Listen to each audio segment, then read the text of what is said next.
दोस्तों, चाणक्य नीति में इंसानी व्यवहार, रिश्तों और जीवन से जुड़ी बहुत गहरी बातें बताई गई है। चाणक्य का ज्ञान न सिर्फ उनके समय में बल्कि आज भी उतना ही प्रासंगिक है।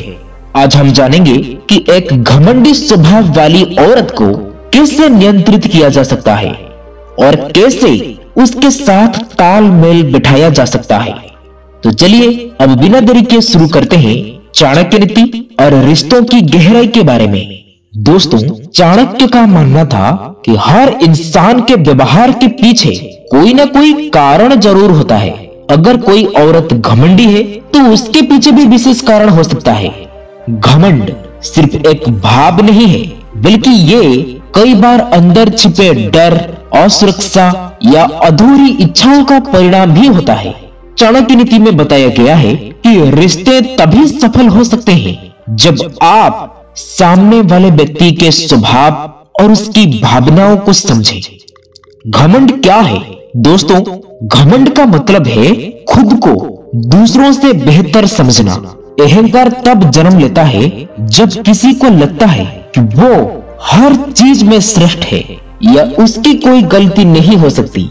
दोस्तों, घमंड का असर ना सिर्फ खुद पर पड़ता है बल्कि यह रिश्तों को भी बुरी तरह से प्रभावित करता है।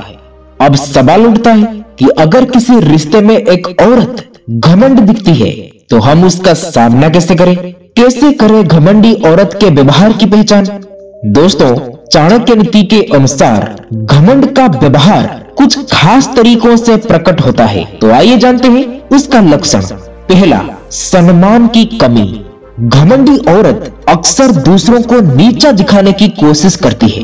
वो अपने पति, परिवार या रिश्तेदारों की भावनाओं को समझने के बजाय अपनी बात को ही सही मानती है।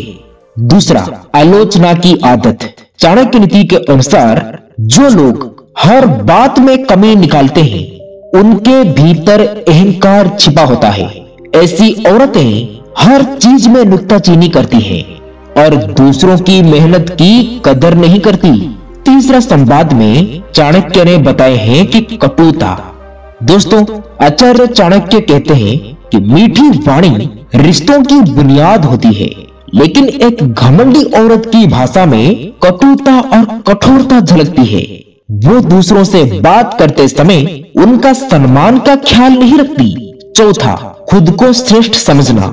दोस्तों, चाणक्य नीति में कहा गया है कि जो व्यक्ति हमेशा अपनी तारीफ करता है और दूसरों की उपेक्षा करता है वो घमंड का शिकार होता है। पांचवा, सहानुभूति की कमी। ये घमंडी औरतें दूसरों की भावनाओं को नहीं समझती, उन्हें तो सिर्फ अपनी जरूरतें और इच्छाएं ही दिखाई देती है। दोस्तों, अब सवाल उठता है कि ऐसी स्थिति में क्या किया जाए? तो चाणक्य नीति में इसका समाधान बड़ी खूबसूरती से बताया गया है। चाणक्य कहते हैं कि जब आप किसी घमंडी व्यक्ति से उलझते हैं तो ये आग में घी डालने जैसे होता है। इसलिए शांत रहें और बिना आवेश में आए स्थिति का सामना करें। चाणक्य नीति के अनुसार तर्क और संवाद से किसी भी समस्या का हल निकाला जा सकता है। इसलिए घमंडी औरत के साथ बात करते समय उसकी भावनाओं को समझें और अपनी बात विनम्रता से रखें। चाणक्य कहते हैं कि दूसरों को सम्मान देना जितना जरूरी है उतना ही जरूरी है खुद का सम्मान बनाए रखना। अगर आप खुद को कमजोर दिखाएंगे तो सामने वाला आपको दबाने की कोशिश करेगा। चाणक्य कहते हैं कि धैर्य वो हथियार है जो सबसे कठिन परिस्थितियों को भी हल कर सकता है, परंतु घमंडी स्वभाव को बदलने में समय लगता है। चाणक्य नीति में कहा गया है कि किसी भी रिश्तों में सीमाएं तय करना जरूरी है। अगर कोई बार बार आपके आत्मसम्मान को ठेस पहुंचाता है तो उसके सामने अपनी सीमाएं स्पष्ट करें। चाणक्य के अनुसार घमंड को कैसे तोड़ा जाए? दोस्तों, चाणक्य ने कहा है कि घमंड को समझदारी, धैर्य और विनम्रता से ही हराया जा सकता है। तो आइए जानते हैं इसके कुछ अनोखे तरीके। पहला, सकारात्मक संवाद।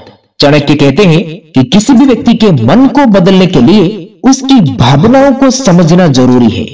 सकारात्मक और प्रभावी संवाद से आप धीरे धीरे घमंडी औरत के व्यवहार को बदल सकते हैं। दूसरा, उसकी खूबियां की तारीफ करें। चाणक्य नीति में कहा गया है कि तारीफ का जादू सबसे प्रभावी होता है। अगर आप घमंडी औरत की अच्छाइयों का तारीफ करेंगे तो वो धीरे धीरे आपका सम्मान करना शुरू कर देंगे। तीसरा, व्यवहारिक उदाहरण दें। चाणक्य कहते हैं कि तर्क से ज्यादा प्रभावी होता है उदाहरण। अगर आप घमंड के नुकसान और विनम्रता के फायदों को समझाने के लिए उसे व्यवहारिक उदाहरण देंगे तो वो आपके तर्क को स्वीकार कर सकते हैं। चौथा, खुद को मजबूत बनाएं। चाणक्य नीति में कहा गया है कि जो व्यक्ति खुद को मजबूत बनाता है उसका घमंडी व्यक्ति भी सम्मान करता है। दोस्तों, चाणक्य नीति हमें सिखाती है कि कोई भी रिश्ता संवाद, समझदारी और सम्मान के बिना सफल नहीं हो सकता। अगर आप किसी घमंडी औरत के साथ रिश्ते में हैं तो धैर्य, सकारात्मकता और समझदारी से ही उसे संभाला जा सकता है। तो दोस्तों, उम्मीद करते हैं आपको ये वीडियो पसंद आई होगी और आपको इस वीडियो से काफी कुछ सीखने को मिला होगा। आप अपना कीमती समय देने के लिए आप सबको बहुत बहुत धन्यवाद। ये वीडियो आप लोगों को अच्छी लगी हो तो वीडियो को शेयर, सब्सक्राइब, लाइक जरूर करें। फिर मिलेंगे कुछ नया सीख के साथ और एक नए वीडियो में। तब तक के लिए आप अपना ख्याल रखें। ओम नारायणाय नमः।